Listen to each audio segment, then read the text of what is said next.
Hello students, Rajasthan में वो सभी बच्चे जो असिस्टेंट प्रोफेसर के लिए या लेक्चरर बनने के लिए एस्पिरेंट हैं, तैयारी कर रहे हैं, उन सब के लिए खुशखबरी।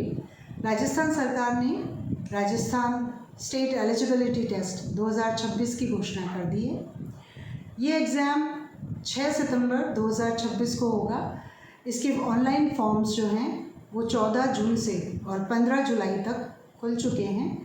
आप कोटा यूनिवर्सिटी की ऑफिशियल साइट के ऊपर जाके और इनके बारे में डिटेल में जानकारी प्राप्त कर सकते हैं। जहाँ तक शैक्षणिक योग्यता का सवाल है, वो सभी स्टूडेंट्स जो एमए कर चुके हैं और जिसमें जनरल कैटेगरी के लिए जो मिनिमम क्वालिफ़िकेशन है वो 55% है और SC, ST, OBC, non creamy layer और फिज़िकली हैंडीकैप के लिए 50% की क्वालिफ़िकेशन रखी गई है।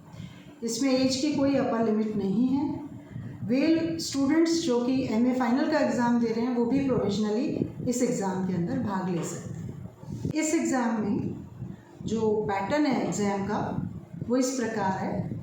इसमें 2 पेपर्स हैं। फर्स्ट पेपर जो कि जनरल स्टडीज़ का है, इसमें 50 मल्टीपल चॉइस क्वेश्चंस है, हर क्वेश्चन के 2 नंबर है। दूसरा पेपर जो है वो सब्जेक्ट पेपर है, इसमें 100 मल्टीपल चॉइस क्वेश्चन है, इनके भी 2 नंबर हैं। दोनों ही पेपर्स में 3 घंटे का समय दिया जाएगा और इसके अंदर कोई भी नेगेटिव मार्किंग नहीं है। सेट का जो पहला पेपर है वो जनरल स्टडीज़ का पेपर है। इस पेपर में जनरल स्टडीज़ से जुड़ी हुई टॉपिक्स हैं। इसमें जो पहला टॉपिक है वो टीचिंग एप्टीट्यूड का है, रिसर्च एप्टीट्यूड है दूसरा टॉपिक, फिर कॉम्प्रिहेंशन है, कम्युनिकेशन है, लॉजिकल रीजनिंग है, डेटा इंटरप्रिटेशन है, इंफॉर्मेशन कम्युनिकेशन टेक्नोलॉजी है, peoples development in higher education है और एनवायरनमेंट है। ये कुछ टॉपिक्स इसमें हमको कवर करने हैं। सेट का जो दूसरा पेपर है वो पॉलिटिकल साइंस का है। इसमें 10 यूनिट है। ये नेट के पेपर सिलेबस जैसा ही है।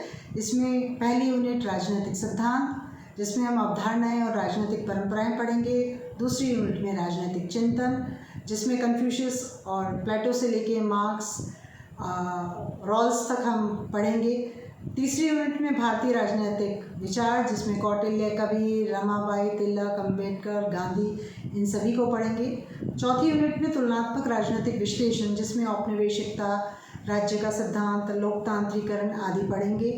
5वां जो यूनिट है वो है अंतर्राष्ट्रीय संबंध, जिसमें सिद्धांत, संघर्ष, शांति, संयुक्त राष्ट्र संघ, जो वैश्विक मुद्दे हैं उन सभी को पढ़ेंगे। छठी यूनिट में भारत की विदेश नीति, जिसमें गुटनिरपेक्षता, परमाणु नीति आदि इत्यादि को हम देखेंगे। 7वीं जो यूनिट है उसमें भारत की राजनीतिक संस्थाएं, संविधान सभा, संघ, कार्यपालिका, संसद, न्यायपालिका आदि को पढ़ेंगे। 8वीं यूनिट जिसमें भारत में राजनीतिक प्रक्रियाओं का अध्ययन होगा।